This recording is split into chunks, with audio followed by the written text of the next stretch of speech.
Let me have a look here. Okay, so I'll tell you a quick story. When I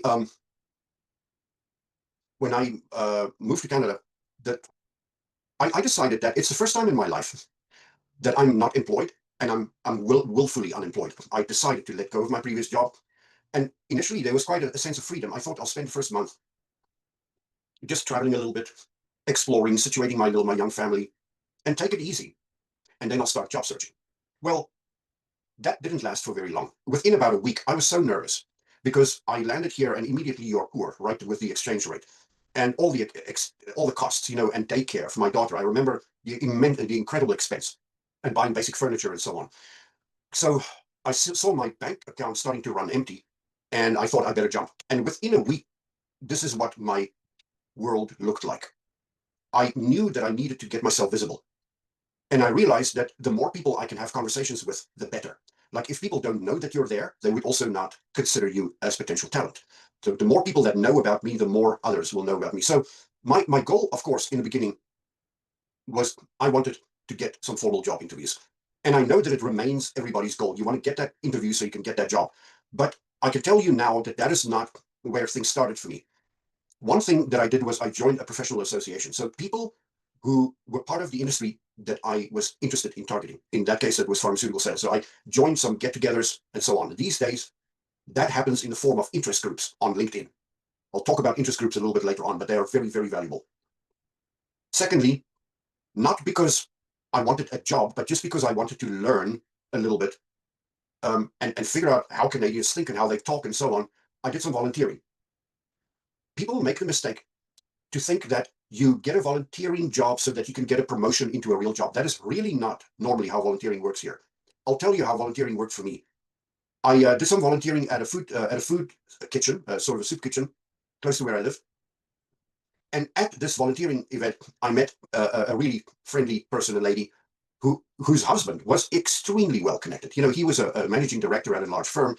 And based on just the chat that I had with her and learning a little bit about her and getting her talking to me, she ultimately said, you know what, you should speak to my husband, and which I did. And that became incredibly valuable, right? All of a sudden, I've entered the network of somebody who is connected. And it went from 0 to 100, right there, volunteering. So I didn't go volunteering at a soup kitchen because I hoped that they would appoint me as a manager there at some point. I just went, I don't know who I'm going to meet. And then I met people and I was surprised. Through this person's husband, I was able to set up information meetings. So, I went to his office one morning and he said, oh, he'll spare me 15 minutes. And I thought I was just going to take him my resume and ask him to distribute my resume.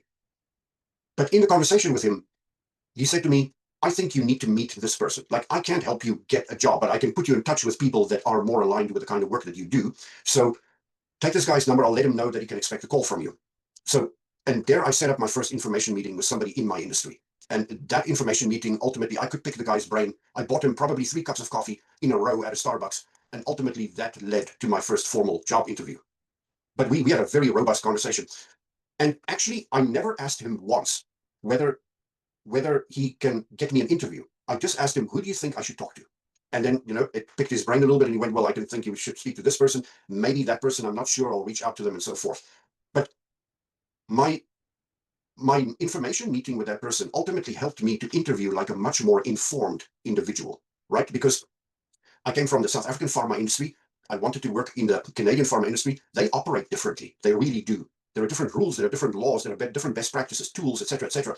So because I could have a deep discussion with him, when it came time for an interview, I could sound like I know what I'm talking about. He sort of made me a bit smarter, and it really helped me with my interview prep.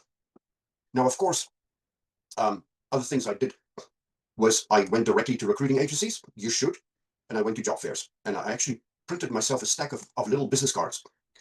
And all it said was Markus Van Aardt, email, phone number, pharmaceutical sales professional. That's all it said on the card. But if you think that it would help you, I don't think it's a bad idea to quickly go and have a few cards printed so that at least you can put something in somebody's hand. I know it's old-fashioned, but it is also tried and trusted. People are tactile animals, right? Shake their hand, say hi, say, here's my card. If you can think of something or somebody that I should talk to, please let me know. Can I follow up with you at some point?